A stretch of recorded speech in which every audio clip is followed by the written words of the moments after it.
Come, hold my hand. Let's go on an adventure.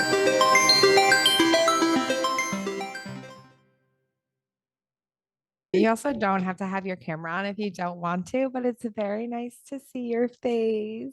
It's nice to see you too. Yeah, it's good to see you. Where are you at now? We're actually in Philly, Philly.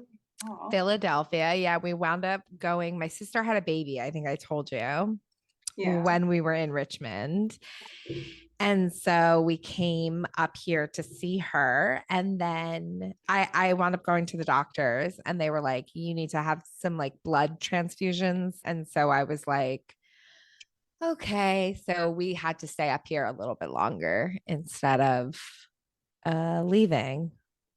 I'm sorry to Like hear that. That's kind of a bummer. it was kind of a bummer, but uh we're making the best of it and I'm kind of loving it. So I'm just trying to like live in the I'm loving it space Yeah. and be Philly's a like, great city. it really is. Have you been here for the naked bike ride? No, I like went up there to see, I think a show for my kid, and we ended up staying like extra days just because it was such a fun town. It really is. It's like it's always been number two, kind of on our like it's always been number one, but like mixed with New Orleans and Chicago. But like being back here now as a parent, I'm like, fuck, I love it. Damn it. Yeah, what makes you like it so much, like as a parent now? There's just like a ton of like wonderful people. Like everyone is really approachable and like nice and not dicks. Yeah. All books are hmm Yeah. should be accessible. No, same. I know, same. It's like, I mean, my feelings on JK Rowling, but like, yeah, it is. It's like, and at the end of the day, like, you try to separate the art from the person, which kind of feels like a cop out, Like, It's such a but cop out. yeah, I agree. I feel like it's a cop out. My thing with leaving it out there, or for like her fandom that is like have distanced themselves from her, but they still write, like fan stories and the like, and they're still like this, made an impact on them. So like trying to come from like an empathetic standpoint, like the fandom out there who are like rewriting the characters as gay and like as people of color and all that stuff. Like I don't want them to feel bad, like Of they should course, be of able course. to. I don't want them to feel bad for Harry Potter shaped so many people's lives. Like, Yeah. I don't want to take that away from anyone, obviously, but also like you need to not that you need to, but like ideally let's check those books out of the library. Let's stop giving her money and like let's stop letting her continue to like harm. So not buying anymore. That is the thing though. I agree with you on that. Like I'm not purchasing, I'm not suggesting like titles or anything she does for purchase at all. Or like him now moving forward too, right? Like we Yeah, have the system already. If they want to find didn't come and use, check out, like you said, access. Like if someone wants access to that, they should have access to that. And even if I was like, you can still check it out, like by removing it from the shelves and keeping it like in the back, is that like creating barriers to access, right? It's yeah, like, yeah, that's got to be such a like moral conundrum for you on the constant because I never want to be part of that. Like, what was that book when I was younger? Like Fahrenheit 9, like not, I forget yeah, what it was yeah, called. Like Fahrenheit, I forget. yeah, I 451 or something for like that. yeah, yeah. I Yeah. remember I don't even remember the book, but I remember people being like, you can't read it. And it was taken out of our schools and it was like this big thing. And I was like, the fuck?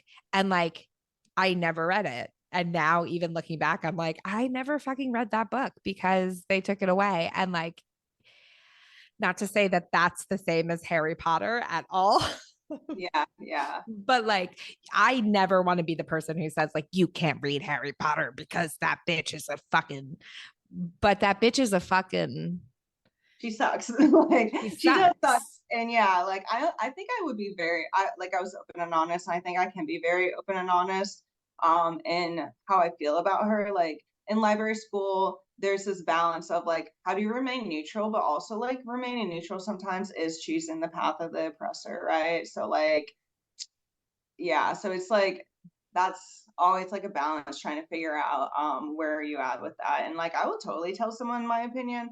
And like I said, I'm not buying her stuff. Like, you Yeah. know, And not if that's encouraging others yeah, to. yeah, exactly. Like it's in there's in the collection. They're old books. They've been there forever because you know it's an old system. But like, I also am thinking, like, I can distinctly remember the first time I read the first book of Harry Potter.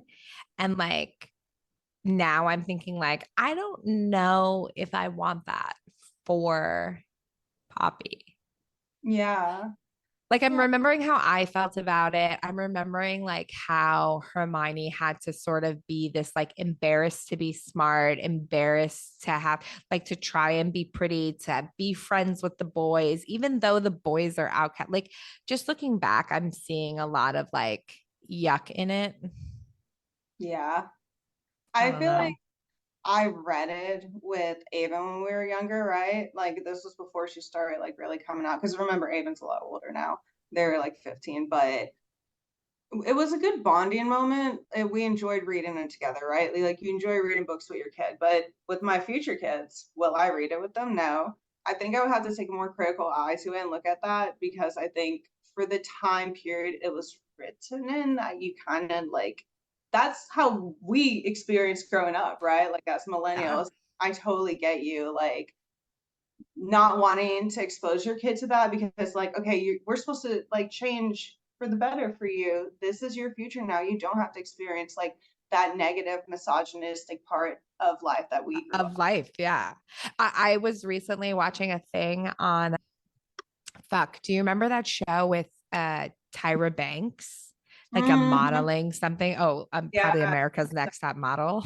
yeah, that's the show that gave everyone an eating disorder. Yeah, and rewatching it, I also was rewatching Project Runway, and I didn't realize that Harvey Weinstein was one of the like producers on it. And in the thing, they're like, there's an older guy flirting with like a very young girl in a, and like they zoom in on it, and they're like making jokes about it, and I'm like, what? Like, and then you know, and same with the Tyra Banks show. Some of the things they're saying to these girls, these human beings that are so just fucked up. And I was like, wait, this was the stuff I was watching during like my formative years as a child.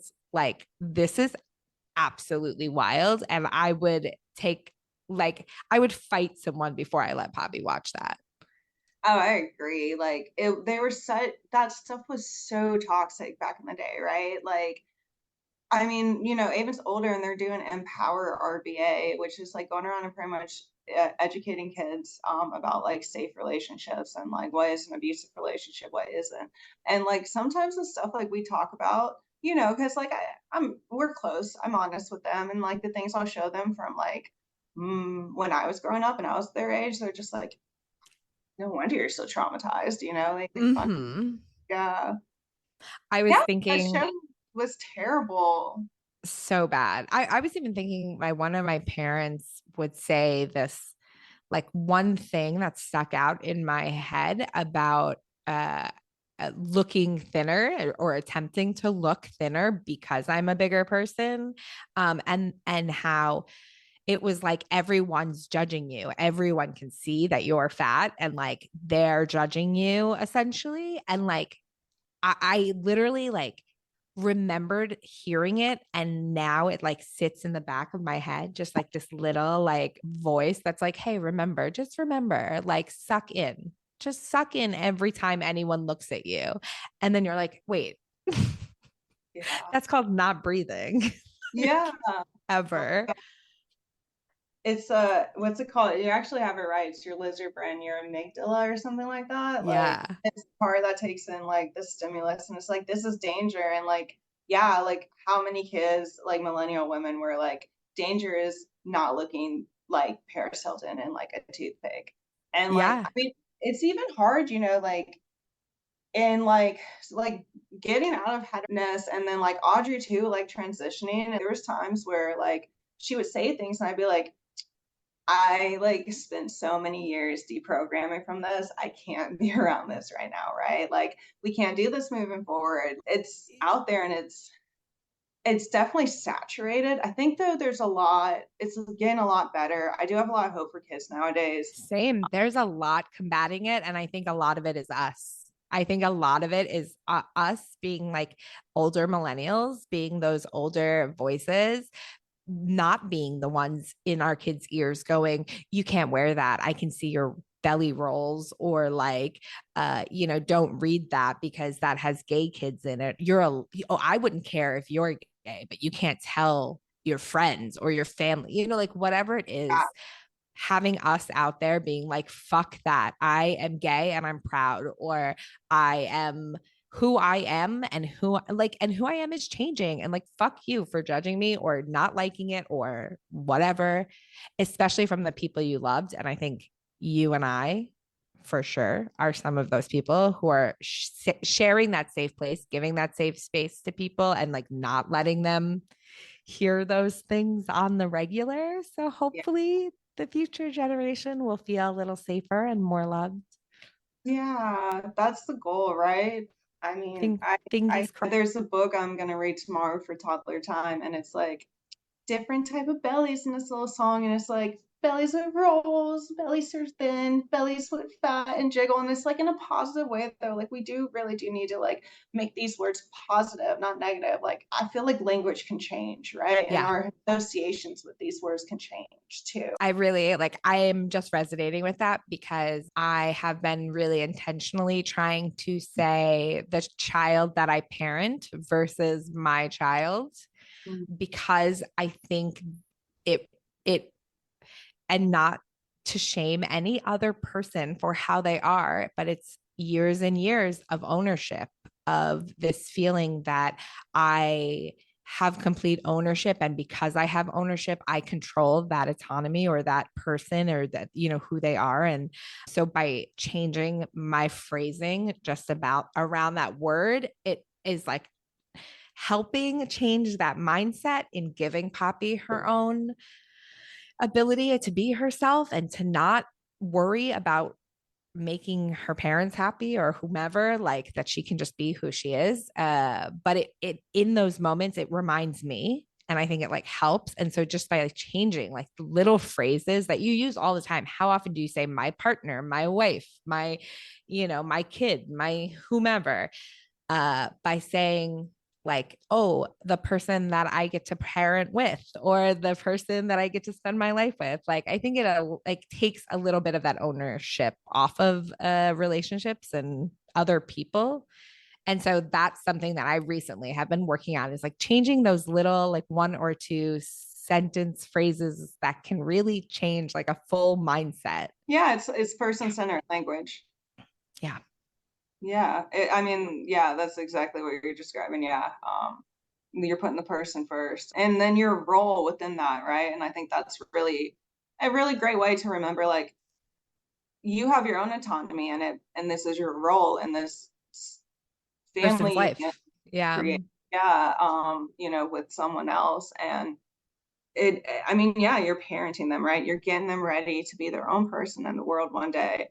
Um, Which is like a different person than me. Yeah. Yeah, and they're gonna be different. I mean, like, it broke my heart the day my kid told me they didn't like dead Kennedys, but it's fine. Like, And it does. Yo, that shit. Poppy picked out a pair of glasses that were like bright blue. She wears glasses now. oh, yeah, it's And cute. yeah, I showed you pictures. It is very cute. But I laid out all these different kinds of glasses, and they were like gray and brown and black, like very subtle colors. And then there was like a yellow pair and a bright blue pair.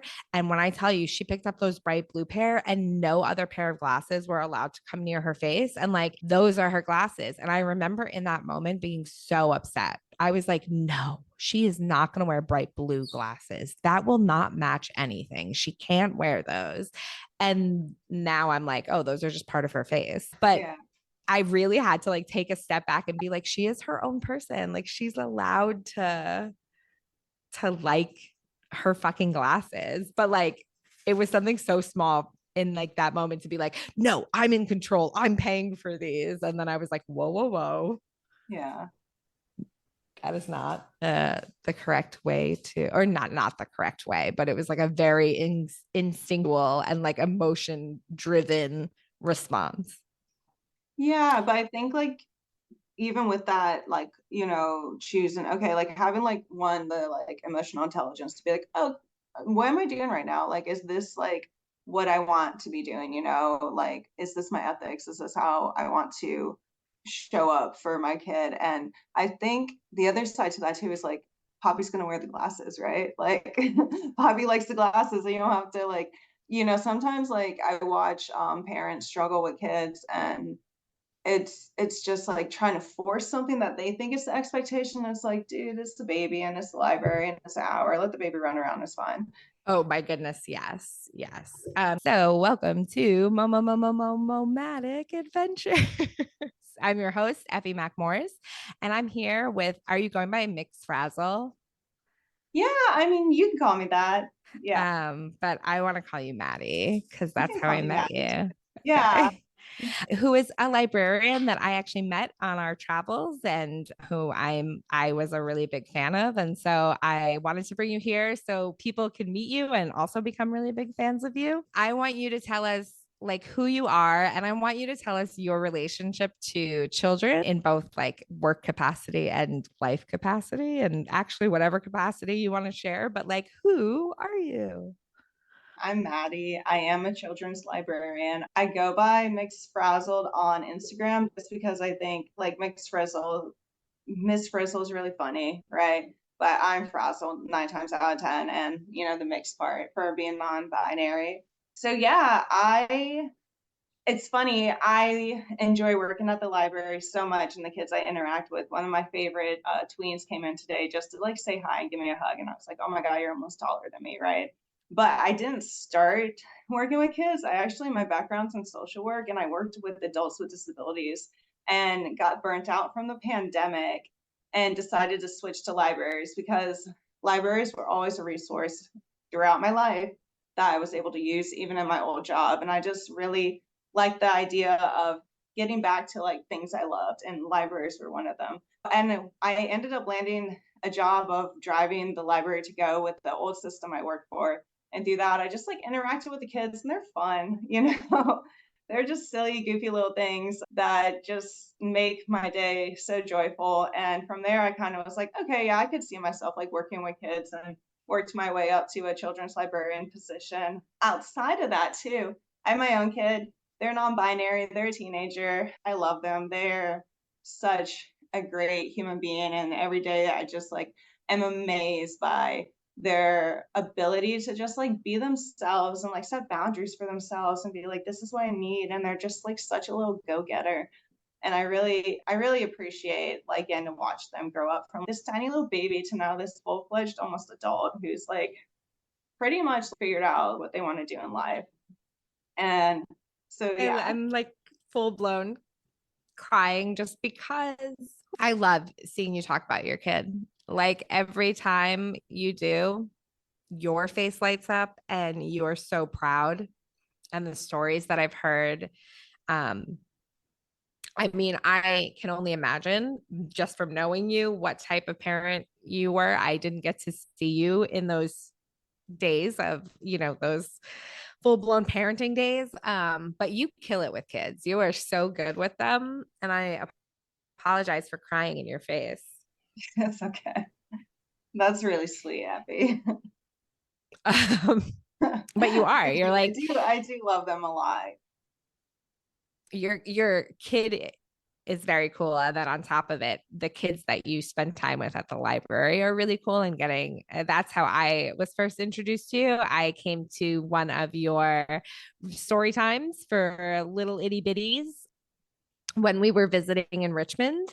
And I remember the first day I went to your class, I came home and I told Ryan about how cool you were and how much I liked you and how I was like, I really want to be their friend and I'm going to try like really hard to like get to know them.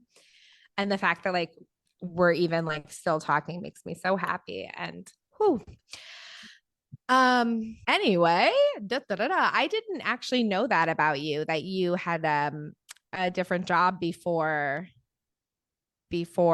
being you just seem so like Miss Frazzles that I'm like shocked that you're anything else. Yeah, it's Uh, funny. My like mom is a kindergarten teacher. My grandma was a preschool teacher, retired, did daycare, retired again, and like watched my cousin. And I used to be like, I'm not gonna go into education. And I thought social work, that's punk rock. And then I still ended up doing the same thing that they do.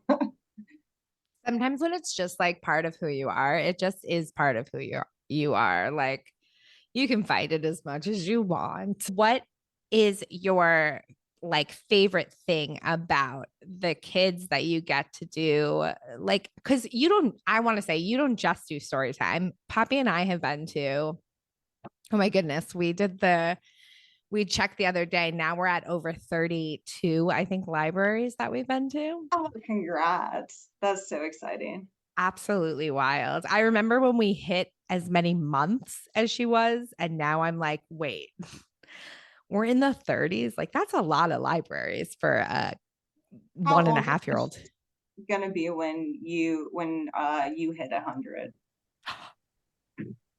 I feel like probably before she's 3. She's Yeah, not even 2 yet. And we're yeah, like almost at 50. yeah, yeah. Goals, talk about goals. But here's the thing, out of all the libraries that we've been to, more often than not, it is a librarian who is kind of burnt out. They, whomever, reads like 1 or 2 books and then turns some bubbles on and puts out some toys and like lets the kids go nuts.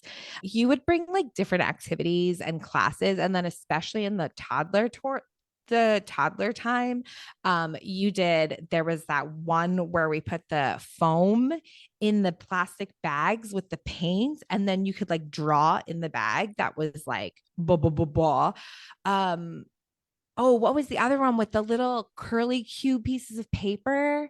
You just Oh, like you went so above and beyond. And in fact, all of the libraries in Richmond that we went to, because I think we went to 4 or 5 out of them, because Ginter Park was amazing. You're at East End. yeah. um what's the main one in like the Downtown is I think it's just just Maine. down Maine downtown. And then there was another one that we went to, but I mean all of them were very good. Richmond seemingly has been more exceptional than most, I will say, and I will talk more about that because you guys had like a petting zoo, you have like so many cool classes and stuff. How do you come up with for your classes those activities? It depends. Like I mean, like, so programming is like 80% of my job. So my job is to like use my library research skills to find fun things to do that kind of like align with like our budget. Like I love sensory things because I can reuse it over and over again. And like we do have toys and we do bubbles because the kids love it, but like Of course. that's different. That's more money saving versus doing a craft all the time. And I like my sensory sand play stuff. Like I can reuse that over and over again. And then it's like so cheap to remake. So like part of it's research, part of it's just like, I don't know. I think like I'm a creative person. Like I'm doing this STEAM team testing like the acidity of soda. And I just heard someone on NPR talking about they used to do that as a kid in the gifted program. And I was like, oh, that's fun. Like, let me try and check that out. And then if I'm really, I love to go on my walks and that kind of helps my creative juices flow.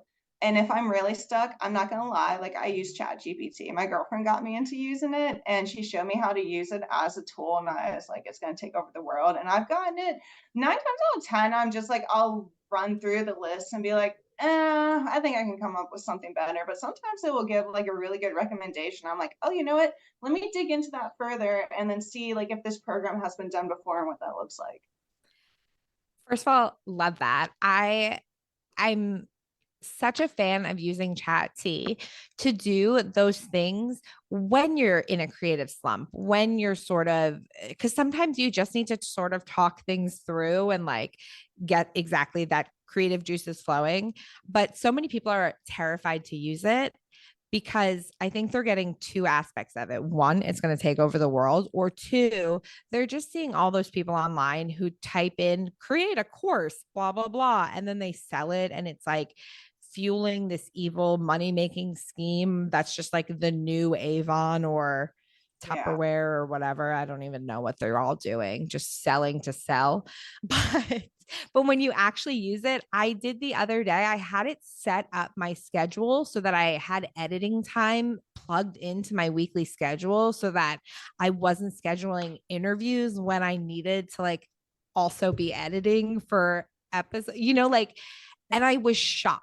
I was shocked at how it made a chart. It broke down everything into like reasonable amounts of time. It added things I didn't know that I was going to need to like do.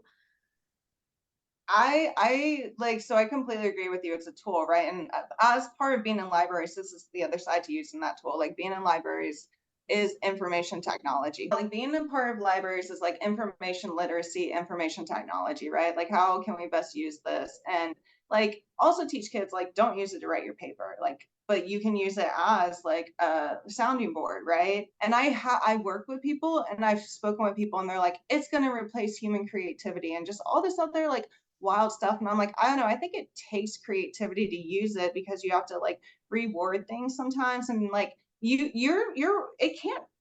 can only problem solve so much for you, right? It's an algorithm. It's just going to do like step-by-step logic sequences. You're the one that's actually being like, okay, problem solving. It just gave me this information. Okay, I know what to do with this information. Let me give it this information back. And yeah.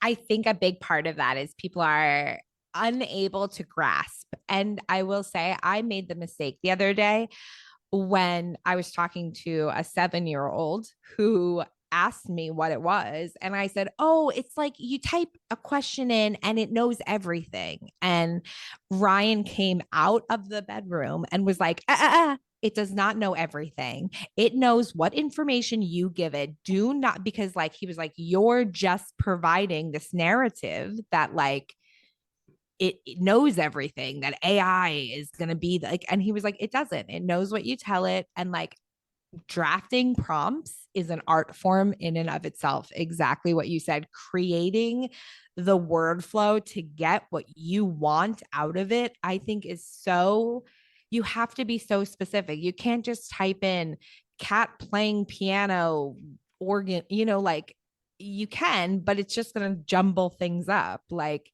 if you know how to phrase it, it can make the actual thing that you want or whatever. Yeah. um And to kind of like piggyback off of that too, I wouldn't use it to try and teach literacy to kids, right? ChatGPT cannot figure out how to be like sound for a, and all that stuff. It doesn't, you're right, it doesn't know everything. It knows what information it can access and how are you using the information it's providing to you. Um, yes, which is like also my big issue was I was like, I don't even know, I don't even know what it does. I just know that if I type certain things into it, it does its little brain power thing, and then I get something out of it. yeah. Oh, sorry. But that's just because I don't know how, like, I don't know how the internet works. Do you know how the internet works? I know a little bit from grad school because I had to take like certain mark records classes and like information systems classes. And I know Google is like a spider web, right? And it goes and it tracks and it's like, okay, how many people have been visiting this site? Okay, like that might be like give it more credit because like a lot of people are constantly clicking on this page. So I'm gonna bring that search result like back to you. I mean, dumbed down terms. My professor dumbed it down for me really Yeah, well yeah, too. of course they It's like did. I have to take this class. I'm not good at this class. Also, if But you want, you can actually type into Chat GPT, just type in act as a professor and tell me in the simplest terms that I can grasp what the internet, and it will tell you, it will break it down. yeah, It yeah. So will. it's a good tool to use, I think. And I think we should know how to use it. Same way kids like had to learn how to use Google when like, kind of thesauruses and dictionaries, even though we still have them. Who like parents will come in and be like, I want my kid to touch this and know this. I think that's fantastic. I am such a fan of tactile learning. But like realistically, what are they learning in school, right? I don't know. They're using Google Yeah. in public school at least. I mean, realistically, is your kid in school?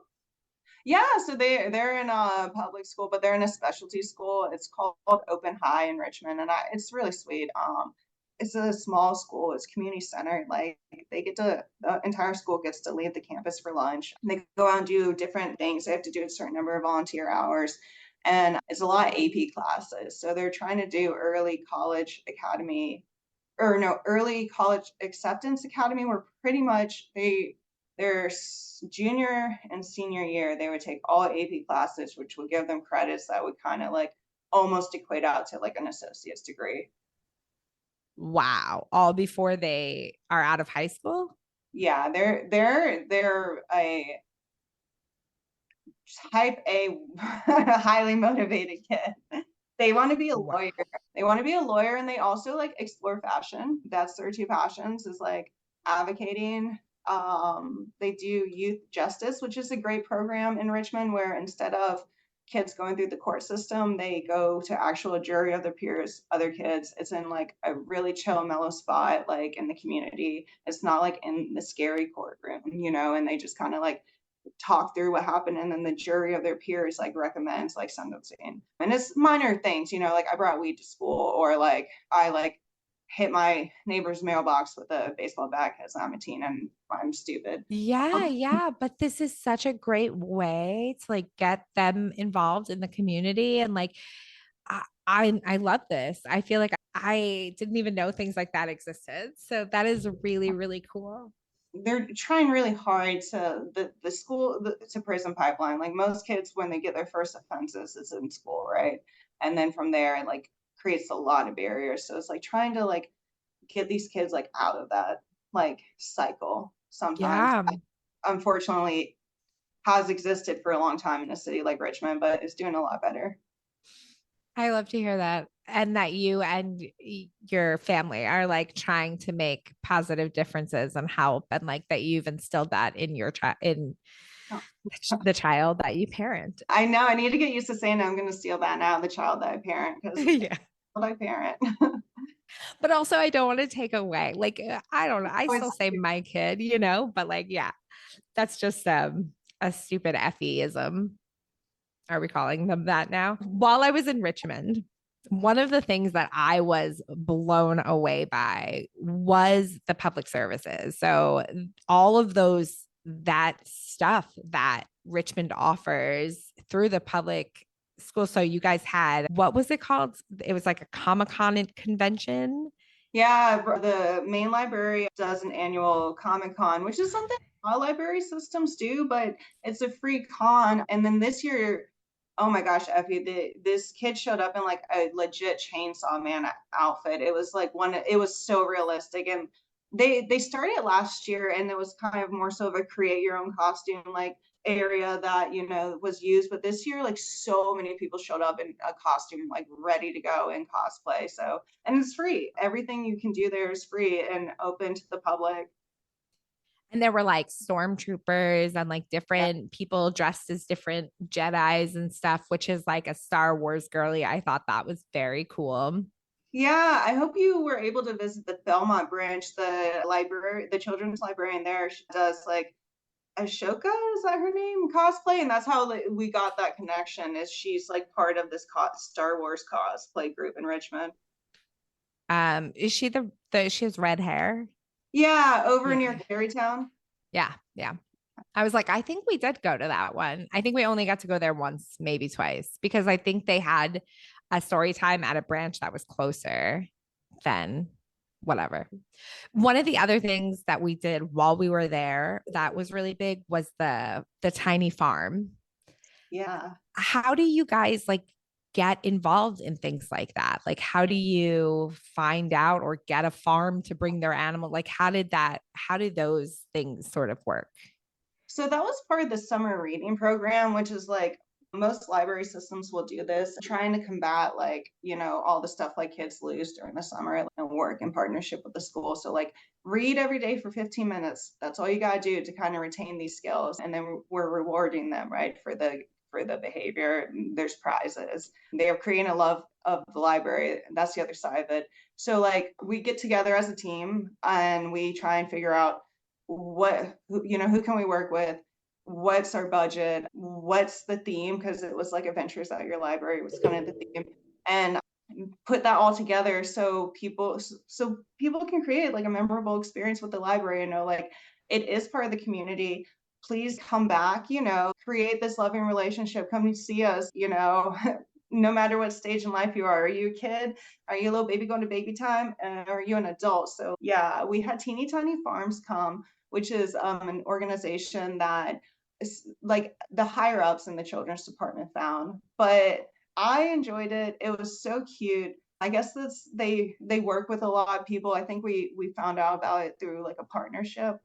And there was a pig that Chapel Roan held named Reba, and I have like a stuffed pig animal now because like she is my favorite thing almost in the world. Did she hold it at the tiny farm that we were at?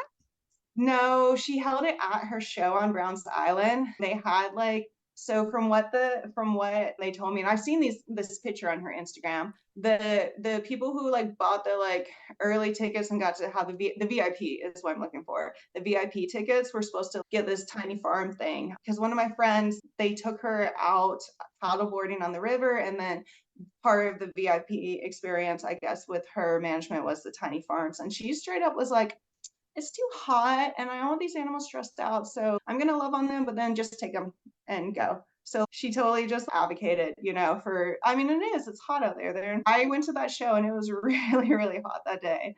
So she helped Reba. You go I was check going to say, out wasn't it Instagram. Reba? We Poppy also pet Reba. We got to meet her at Maine, I think was the one, because we went to four out of, they did six while Yeah, we were every in branch. town. Yeah. And Yeah. so we went to four of them, and they kind of switched the animals out. And I remember that was when Poppy was learning pig. And so she was doing that like squeezing her face thing. She's gotten much better about it now. But that was just such a fun activity. And I will say we have gone to, as I've said a million times, we've gone to so many libraries, and I will say they do the summer reading thing, but the summer reading thing is you can get prizes. You can get like a ball or a toy or a fidget spinner or like a coloring thing, and then if you read, I think it was, like 100 books or something, then you can get a squishmallow or whatever. And so I've seen the other reading, but I love the idea of having the activities that bring the kids in, because having prizes doesn't really get the kids there. Yeah. No one knows that you have prizes until you are already at the library and they're like, hey, do you want to join our summer reading log? So I love that. I love that. And I really hope more libraries go that route, just because it hasn't been something that we've seen in the last 2 years of 2 summers, rather, the summer of reading, because it's more of a summer thing, right? Yeah. Call that Yeah. Richmond real. I think that's cute. I mean, yeah, you're right. Like it is a form of outreach having these programs, right? We want people who historically or who don't have access or who don't just normally come in and read. And then yeah, you get them there with a cute pig, and then you're like, did you know it's just 15 minutes a day? If your kid loves reading the cereal box over and over again, count it. Like, let's go. And then kind of entice them a little more with the prizes. Our prizes were fun this year though. The teens got this teen pack and it had this collapsible water bottle, and I showed them, hey, you can like fill the water and just smash it and it just squirts everywhere. We had an adventure pack with a disposable camera for the kids, and I just love that for the kids when I've done like with my own little, what's it called? This type of camera. Oh, Uh, like a Polaroid, yeah. yeah.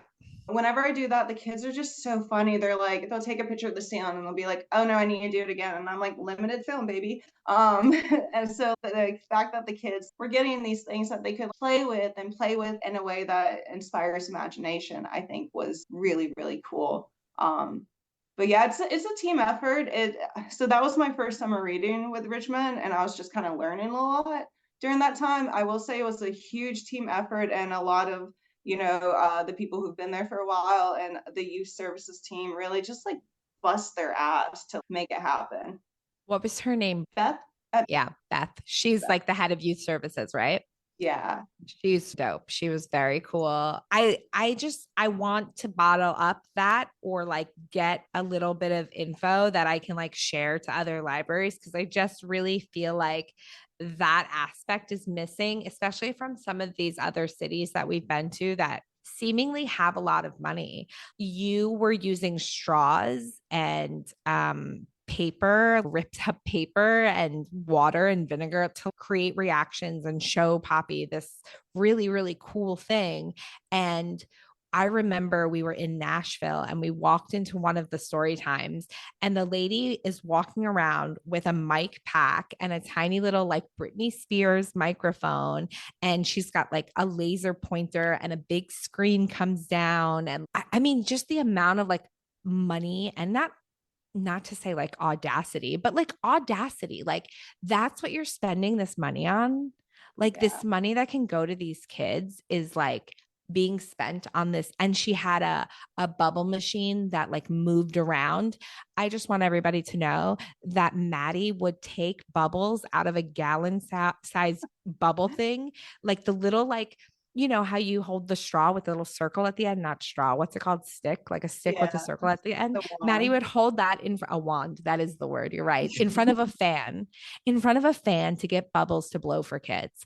Like it just is so disheartening to see these other cities that have the money and means and then not to say squander their privilege, but then to see places like Richmond trying to make that outreach for the kids, trying to create that place, trying to help and create a safe space for them. And it's like I want to be like, hey, give us that bubble machine. We need that over in Richmond. And like none of these, I don't know how many people are doing what we do. I don't know how many people go to this many different libraries. Like it's very rare, I think, that you would get to see that many library experiences. And so I think maybe we have a pretty unique view on it.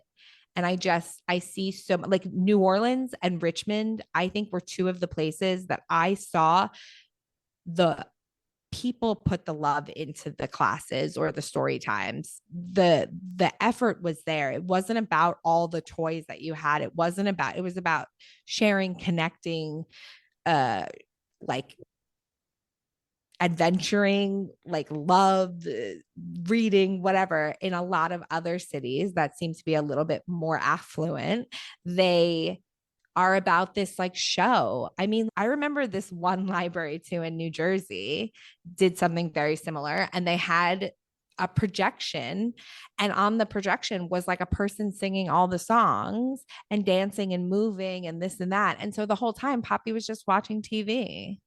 Yeah. And I was Yeah. like, did I just take my kids to the library to watch television? Like, what the fuck are we doing? Yeah. I love my bubble machine. I get so many bubbles in the room. But yeah, we don't have a big budget, but that's like I don't know, it's just part of it. Richmond has its growing pains. I think like one, it's like the library should advocate for itself more, but at the same time, we're the chill people. We're not the get in your face people. It's different. Yeah, it's different. Each system is different. I came from a system who had money before, and like the waste was definitely like really eye-opening compared to working here. And I agree with you too. I actually had to learn the hard way because I had a Montessori mom get really, really mad at me and send me this really crazy message because I had the lyrics up screen on screen for because we do have a projector, and I was putting the lyrics up screen so people could see that. That was something too I was taking from my old system because it was really rural and we are trying to bring the technology services out. And it was like, she had a good point, right? We, as a parent, like, we don't need the screen time really like that. And I the think there's a big it can difference. get distracting. It's not the end of the world. She could have handled it better. It can get distracting. She made some good points. I feel like I've changed from that in a good way, right? I just took the constructive. She said it very harshly, but I took the constructive criticism. I just don't think the issue is the screen per se. I think the issue was Watching the video. Yeah. watching the video. Yeah. Like we don't need like bright colors moving around on the screen when you're a person, like as the story time person, like that's kind of what you're there for, I thought. Yeah. And it is a lot.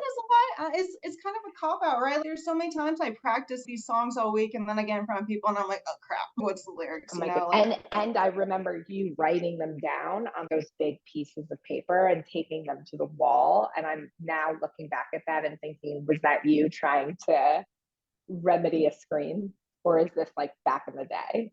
I think I was just trying. That was a really hard lap bounce I was trying to do, and I found it. And sometimes like library services is like test it out and see what happens. And I was just had the opportunity to test it out, and I just like I didn't like that song. It was too complicated. It was complicated. I remember it. Yeah, that there's there's always a learning curve. But I agree with you. The other part of story times I really like, and I mean I am glad even though it was a bad experience, like she said something, because it forced me to get way more into learning about tactile learning. And I mean this just the Flandin board is just so much more fun and like interesting to the kids than like the screen, right? And I mean I play like music from my speaker, but like opposite of that, we try to sing the songs together because we're trying to encourage parents. You don't have to sound perfect. I don't have any musical talent at all, but your kid loves the sound of your voice. So we're going to sing together, right? We're going to have fun and just be silly and goofy right now as a community. And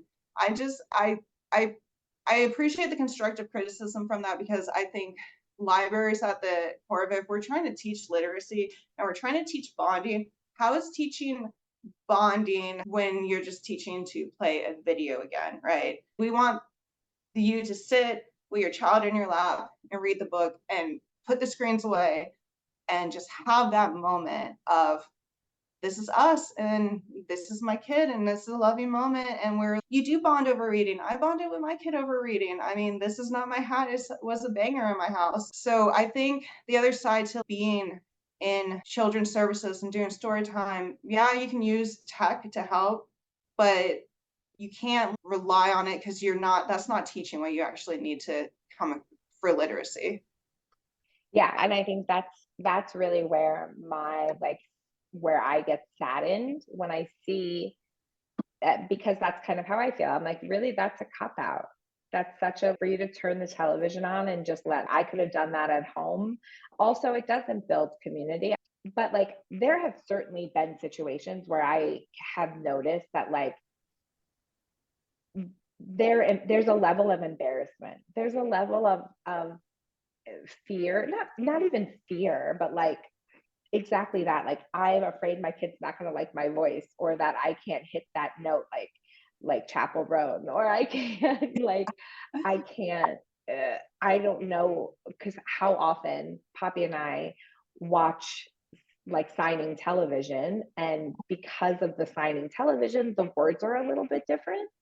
And so like some of the songs that we do, like the Wheels on the Bus, we do like all day long instead of some other version that other people do. Yeah. And so sometimes in those moments when you're singing these songs, you're like, oh, wait, what are the words? What am I doing? And I think I've learned at library that you have to be willing. You're just being silly in front of your kids. It is a safe place for you to be silly, for them to be silly, for you to get your wiggles out, to just be safe. And like so often I see parents nervous, uncomfortable, afraid to sing loud, afraid to like get up and shake, or for them to sit down. That's the other thing. I've seen moms get up who definitely are like, I need to sit down, I am exhausted, and they get up and they jump with their kid, and I'm like, yo, let your kid jump for a second. You sit. There's 8 other adults here jumping. I think that's what libraries taught me. It's taught me that no matter who I'm there with, I'm with community, I'm with other parents, I'm with other people who are just trying to help teach and grow and give us that safe space. So like that's something that I always feel at your library school.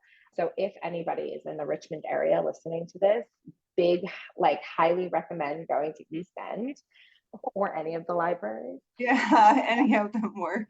Yeah, any of them work.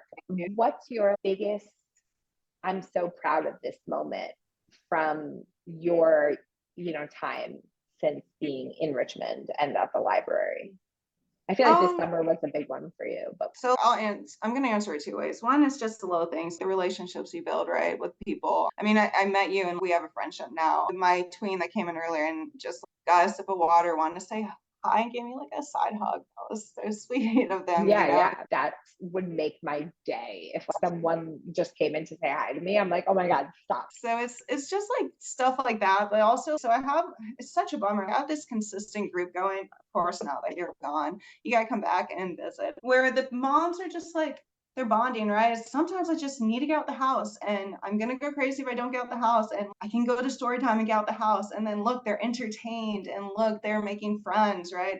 And I'm making friends with someone who's going through the same experience. Yeah, we want to promote literacy, but part of like going to story time isn't just learning to read, it's building a community around you. We're like-minded people. We're going to be here and be silly with our kids, enjoy this time with our kids, because I'm at home entertaining my kid all day and that can get exhausting. I mean, that takes up a lot of bandwidth, right? So it's moments so like much.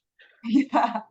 So it's moments like that where like I see the parents and they're connecting, or when a shy child is finally coming to the front to look at the book, or this like little baby has just kind of been practicing like these scarf movements, and you can just see get it finally like, okay, this is peekaboo, it's such a silly thing, you think, oh, peekaboo, but yeah, that's like such an empowering moment. The baby figured out what peekaboo meant, like heck yeah. And did it here in a safe space that I'm cultivating, like that.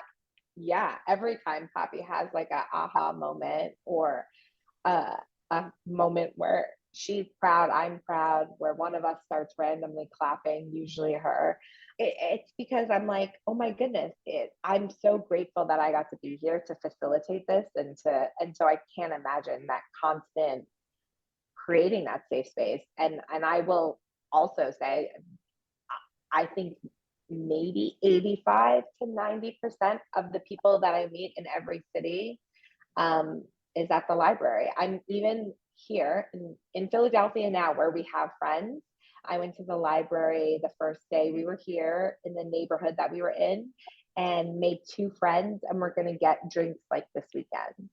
Yeah. And like, without the kids, just because I need another mom who like gets it, who's on my page, who's gonna let me just say that fucking kid all week wouldn't shut up, Yeah. But at the same time, will be there when I say, oh my God, she hugged me and she said, I love you to me today. And they know that no day is the same, and they don't get mad when you don't text them back, and they, like they don't, we're all just parents trying to get through the day. And like, consistently, I find that in the library. So whenever like I chat with a parent who's like, how do you make friends everywhere you go? I've been in this city my whole life and I don't have any friends. And I'm like, well, when was the last time you went to the library?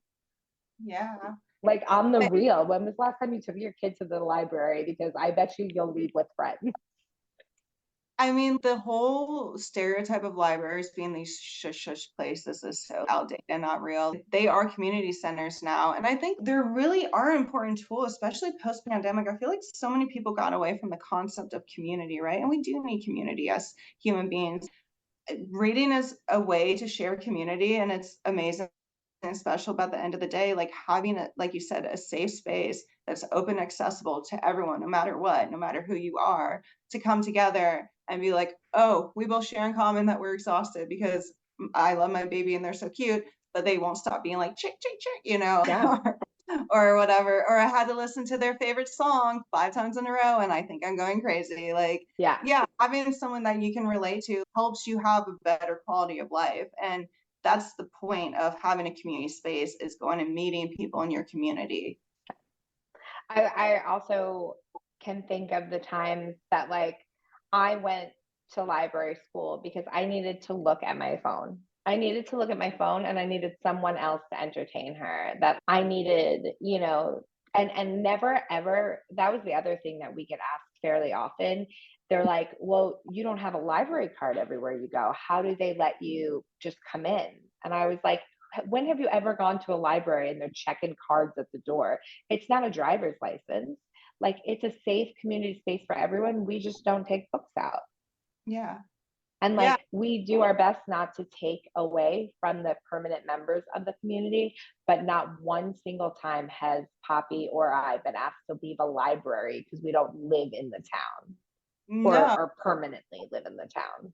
no, not at all. That's so silly. And so many people are transient. We even though it's Richmond, we serve like many different cities. And I mean, yeah, that's the other thing. If you go to a library and they're making you pay for a program, there's something up with that library. Like all programs should be free and accessible. We literally have a library bill of rights you have to learn in school, and that's a big one. Is accessibility, right? And it's your money. I mean, at the end of the day, y'all are still paying taxes, right? It's Oh, still yeah. your money that's going towards these services. So like, use them. They're free. Come in and use them. You can go to the library to get a drink of water, to use the bathroom. Maybe you just need quiet space. Maybe you need Wi-Fi. So there's certain services sometimes that cost money. Like in our library system, the main one is printing. But yeah, the only thing you need a library card for is really to check out. You can get on a guest pass to use the computer, that's an option too. That's just a way for us to make sure our collection to a certain extent comes back, right? Is Yeah. having a card so we can access you and be like, hey, that book You was took that book. Yeah. yeah. But other than that, like all libraries, like community hubs does not mean I have to have a permanent residence in this community. It just means it's a space for all members of the community. Does not matter who you are to come and gather. I always tell people like what I love most about libraries is you could be someone who unfortunately does not have a home and just not a penny to your name and sit next across the table from a multi-billionaire, and you're both equals in the space. That's the other thing, in that it is a free community space and it should always be free. People often say, how do you travel and how do you entertain Poppy? Like, how, if she's not in school, if she's not in daycare, like what do you guys do all day? And most of the time, Monday through Saturday, we attempt to go to a library every day. What we do is we look to see where there's story times and we try to go to those. But you're allowed to go to the children's section of any library at any time and let your kid like look at the books. And Poppy is very into books. She really, really enjoys them. So it is a lot of fun for her. But I think even when families are on vacation and, you're like, oh, we're in Florida for the week visiting grandparents or whatever, you can go to the local library there and take them to a story time, take them there just to like play for an hour. It's a new environment. It's not costing you any money. Like you can sit there, you have free Wi-Fi usually, and like I guess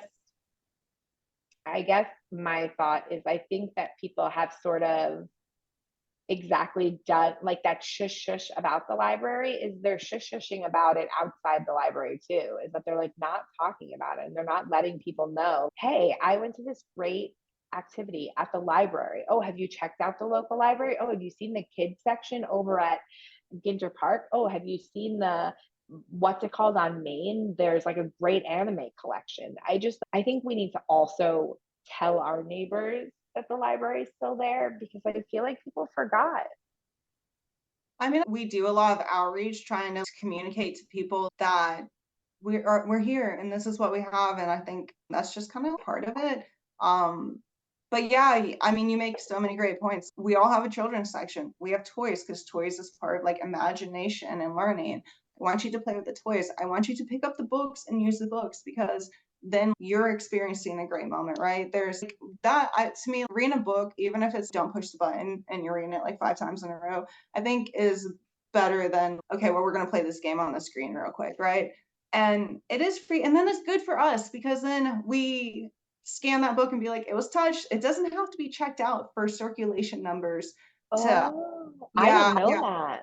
Yeah, so if you touch a book or you use a book and when it's like that nice little cart area or bin or whatever, please place used books back here.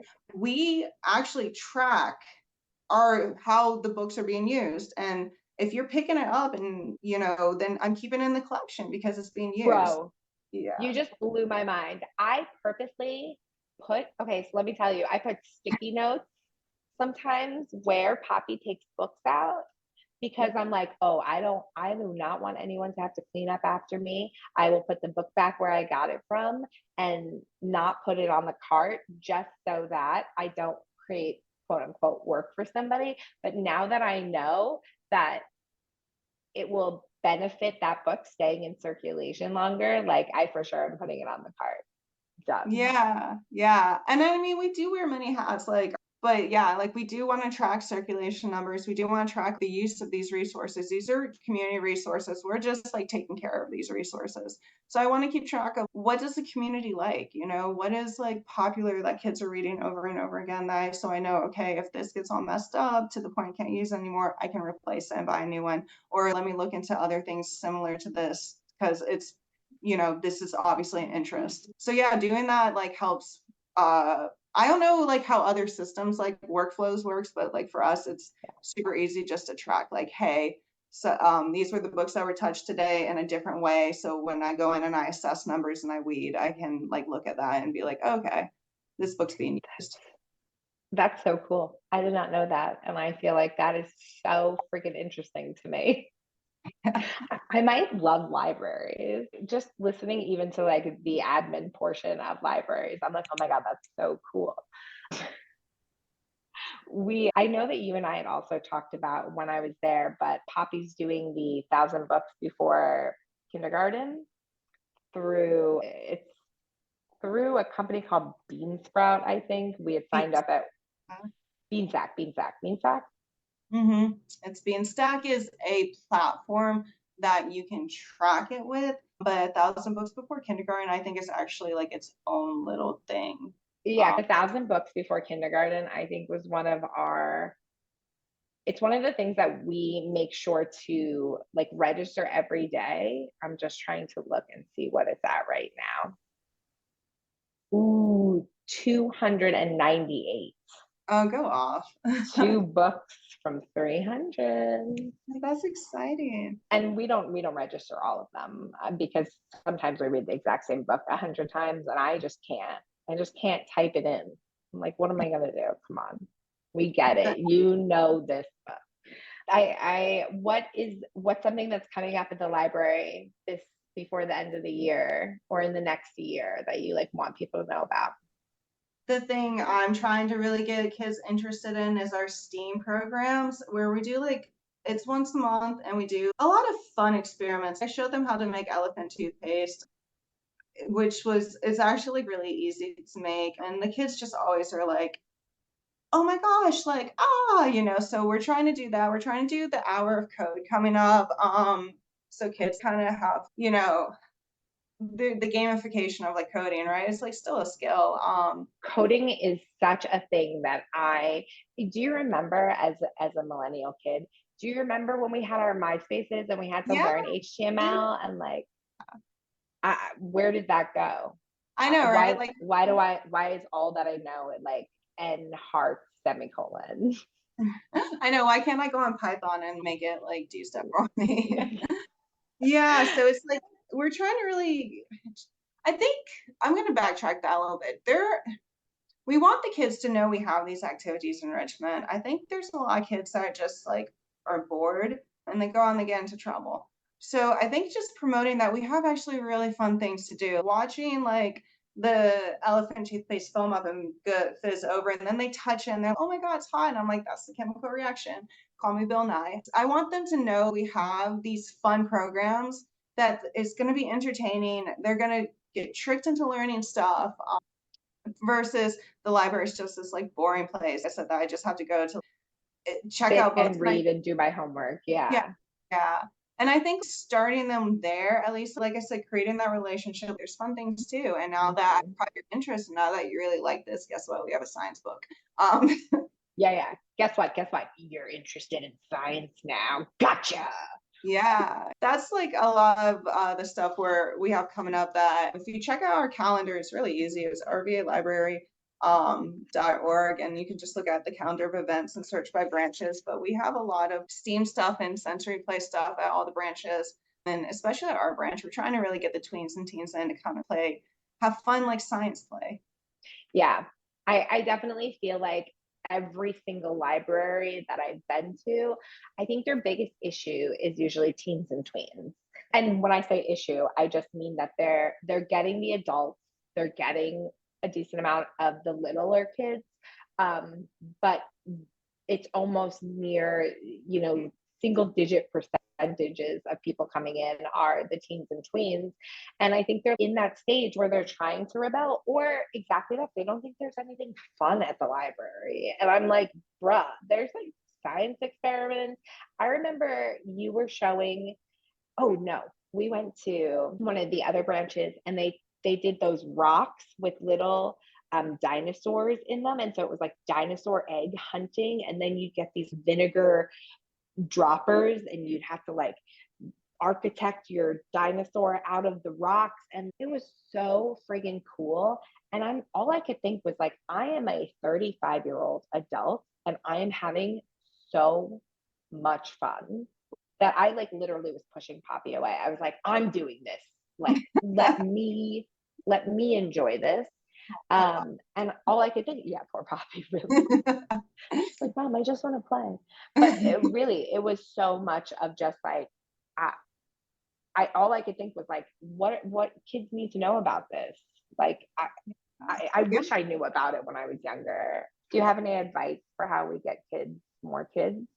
That one's a hard one. If I can figure that out, they're going to pay me a lot of money. It's different when they're little, right? The parents are kind of bringing them in, forcing them. They don't really have a choice in the matter. So when they get older, you got to create a space that's like enticing for them to have a choice in the matter. And you got to remember too, like tweens and teens are just so awkward, and it's just so hard for them to come up and be like, do you have anything fun going on? That's just like a big deal for them and really stressful. So I think creating a very fun and safe space for them and just like reassuring them over and over again, I'm not here to like shh you, I'm kind of fun. And I mean, sometimes, if I'm bored, I'll come out to the front. It's okay, I see kids, I'm gonna start playing with my Lego set right now at the front desk and like see if I can get someone to come over and entice them. Or like kids, sometimes the brave ones will come up to the desk and be like, I'm bored with baby toys. What else you got? And it's like, well, I'm glad you asked. I have magic sand in the back. Let's go grab it out. Because I have like hydrophobic sand that they can drop water on, and the tweens love playing with that. I love playing with it too, and I'm like stressed. That's what I was just gonna say. I also really like playing with that.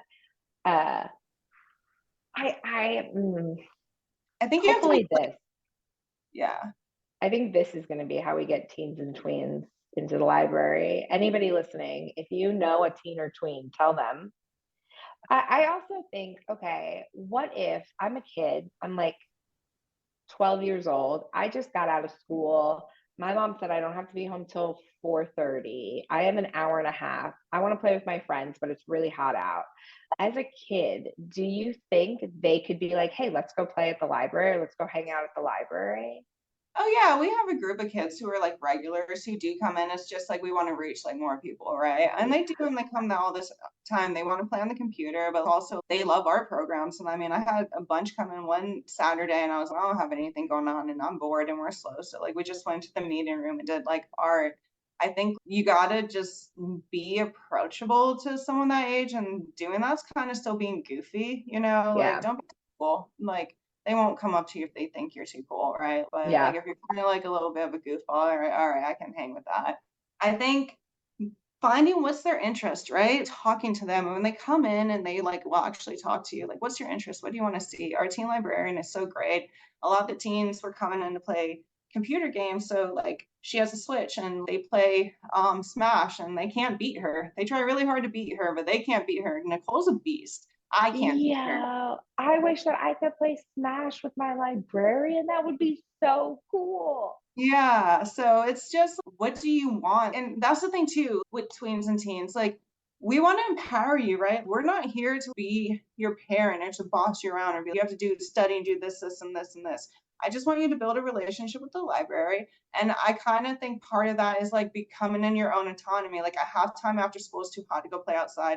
Okay, I'm gonna go check out and see what's going on at the library and at least like get information. I always try to keep like snacks and stuff too. The way to kids' heart is like chips and lollipops, right? Even if they're just coming in to like grab a lollipop, they'll come in later for the program on a different week, right? Yeah. Or the day that it's too hot, or the day that like it's raining and they're waiting for a ride. I also, just because you said chips, Poppy recently learned how to sign chips. Oh, how you do chips? So it's literally spelling. So it's CHIPS. Okay. And she goes, oh. and she like does C and then like the S. It's very funny. And we made the mistake of giving her chips, and now that and ice cream. Yeah. We gave her ice cream one time and I told her what it was, and now all the time she's like, and I'm like, babe, you had ice cream once. You don't know it's that good. Relax. I don't know. Poppy is really smart. A little bit, but she's also a little scotch and a half. She really likes taking baths now. Oh. Yeah, is it all when you've had like 4 baths in a day? Oh, 4 baths in a day. I thought just like having fun during the 1 bath time. I was like, that's cute though. No, it's and every time after she eats, she thinks she needs a bath. Every time she comes in from outside, she would like a bath. If I go into the bathroom maybe to take a shit, she would like to take a bath as well, which at that moment I found actually works really well for bath time, because she's playing and I get to sit on my phone. She likes water. I don't think it's just the water. That's funny. She's a little neurotic. Yeah. I think she's a little OCD or something, and she just is like constantly afraid that she's dirty. No, I hope that's not it. I think she just likes the water. I think she really does. Just enjoys like, and any excuse. And those are usually the times where we're like, okay, we spent the whole day outside. You need to take a bath. And now she's just, oh, you said outside. I'm pretty sure that means I need a bath. But yeah, I have one more question for you, but it's personal. Okay, you're fine. I want to know how your new apartment is. Oh, it's great. I wish, can you see? Let me show you real quick. Can you kind of see?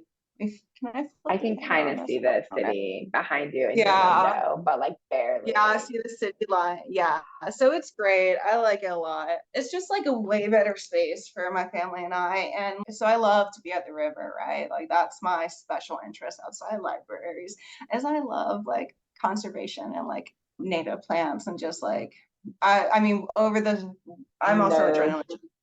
Yeah, I'm a little nerd and adrenaline junkie. We were taking boogie boards and flippers and going and hitting the rapids and trying to surf it on Sunday. So I love being close to the river, and I could just leave my apartment and go hit flood wall. So I love it. And if you visit again, we have a pool now, babe. It's so great. You gotta come and like swim in the pool when you visit again. We were just talking about leaving here and going to Atlanta.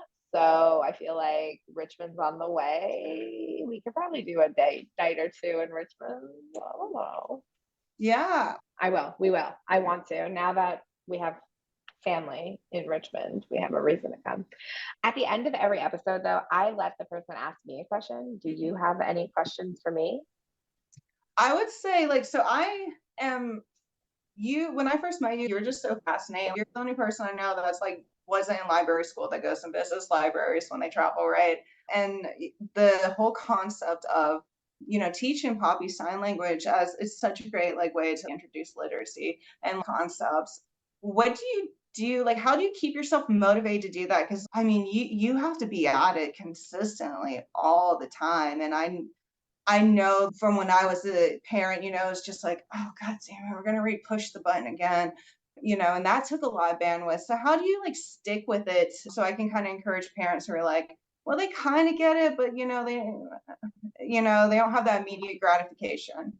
Yeah, with ASL especially, the immediate gratification is almost non-existent, and so that if parenting has taught me consistency. I don't think I had the consistency gene or anything before I became a parent.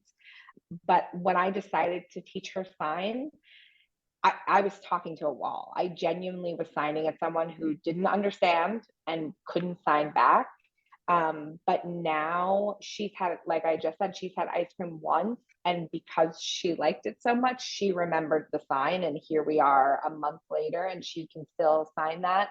When it comes to reading, I get very excited when we read a book because right now, we don't read books. We look at the pictures and we talk about what we see and we kind of narrate what's happening. But because we're not on like letters and words yet, we don't actually do the like reading. And so learning new words for both of us with a book.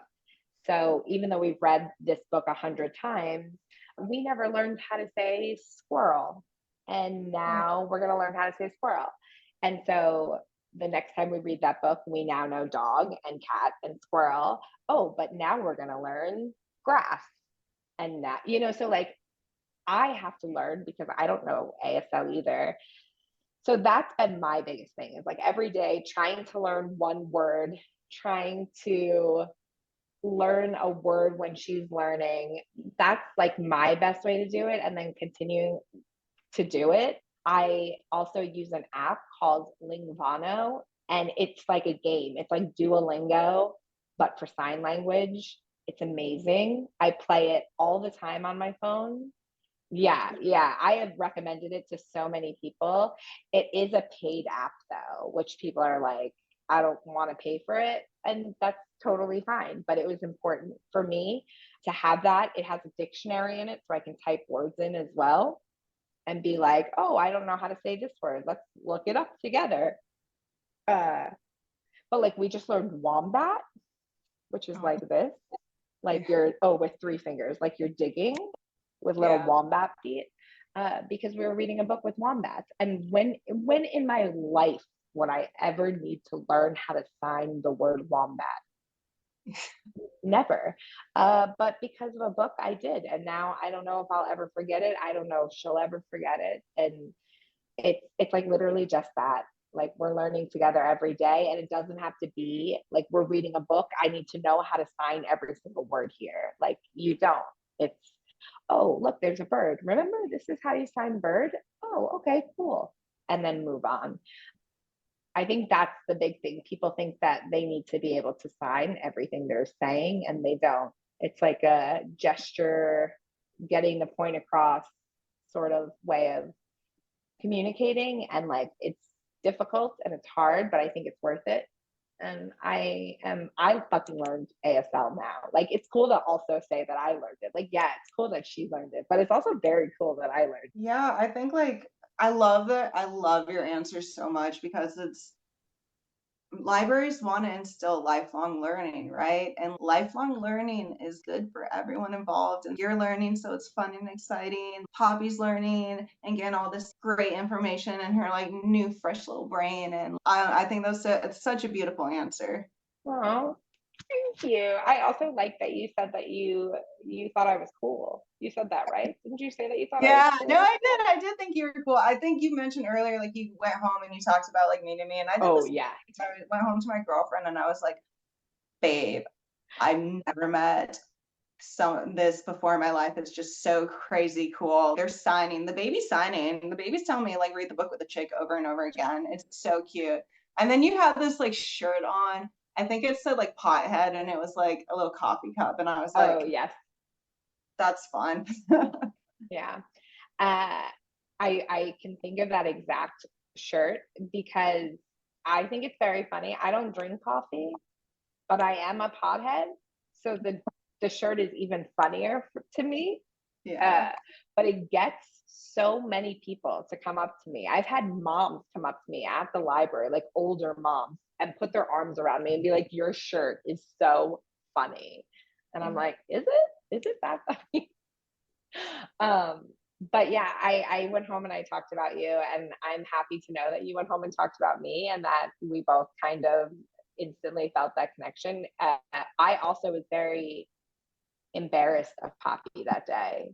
I remember her aggressively signing at you to stop reading the book you were reading and to read the chicken book again.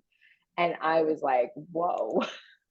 I thought that was the funniest thing when I figured out what she was doing. And yeah, you kind of like communicated. I thought it was the funniest thing. I was like, she knows what she wants. She knows what she wants. She does know what she wants, and she's great at telling me.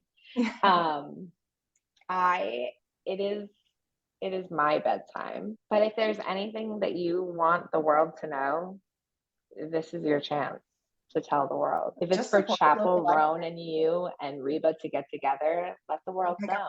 Yes. Yeah, I want to do that. Like Chaperone and I and Reba, and just without actually, I don't want to be a creepy fan. I know she's experiencing a lot. I want her to live her life, but like I would love a moment on the river and just hang out and be like, what are your thoughts about? Let me show you. This is purple passion flower, and this is some native, and what are your thoughts on it? You know, like I would do that. But I think like anything to tell people, like, support your local library. You have a voice in your community, and you can go to your city council and say, fund my library, take care of my library. If the police have a freaking minivan to catch speeders, we can go and make sure like the libraries have resources they need, because at the end of the day, it is your money. And I mean, like, it's like the last like free space in capitalist America, like, and you don't want that taken away. Fuck, I didn't even think about it that way. And that is so unbelievably true. It really is. I can't think of anything. I'm trying to think of other free services. You pay for public transit. Yeah. I guess parks, maybe. Parks are kind of free. Yeah. Yeah, Parks and Rec. It's so funny, like the Parks and Rec versus libraries thing, and it's like we actually like get along pretty well. Yeah, We why get wouldn't together you? a You lot. guys are like together and dope. Yeah, Thank you and check very out the much. Chamber Park system in Richmond because it's gorgeous. Yeah, you know what? I don't think I checked it out enough, I got you. and I think I need to check it out with you. You're- Thank you for hanging out with me this way. I know it's not the same as hanging out with me without the internet listening. It's okay. I'm here to support you, babe. I love you. I'm so happy I got to see you. And Yeah, and it's fun. Like, we're both moms. Don't beat yourself up. We're gonna get together again. It's we are. I see you later. I'll see you later. And I'm gonna show you. Audrey and I will be still neurodivergent, and we'll dump all the information about the river on you next time you come to town. Can you please, though? I actually really want that. Oh, before you go, I want to tell you, do you remember the I got so excited. Do you remember the package conundrum? Do you remember? So we were supposed to leave. We had a package that was coming. We were supposed to get it. It said it was being delivered.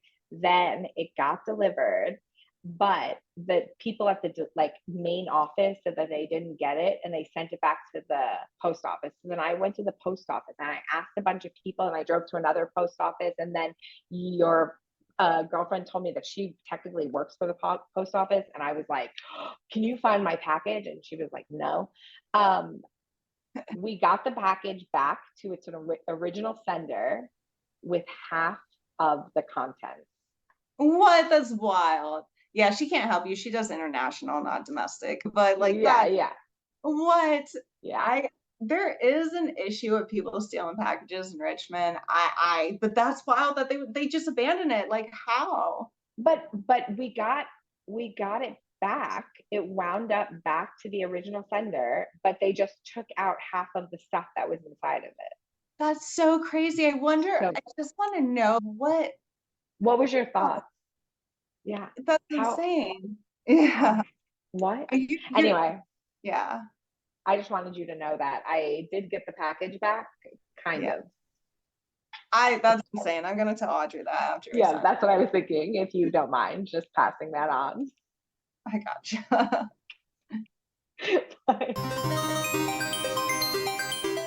For those of you who love Momatic Adventures and just can't get enough, please head over to our Patreon. If you contribute, you can join in and be a part of our nomadic parenting community, as well as get some behind the scene content. And if you don't want any of that extra stuff, you can actually just click the support the show link in the info of this episode, and you can support the show for as little as $3. Any little bit helps us keep going. I do this entire podcast for the most part on my own. I am the editor, I am the scheduler, I am the planner, the interviewer, the marketing manager, and the all-around hat wearer.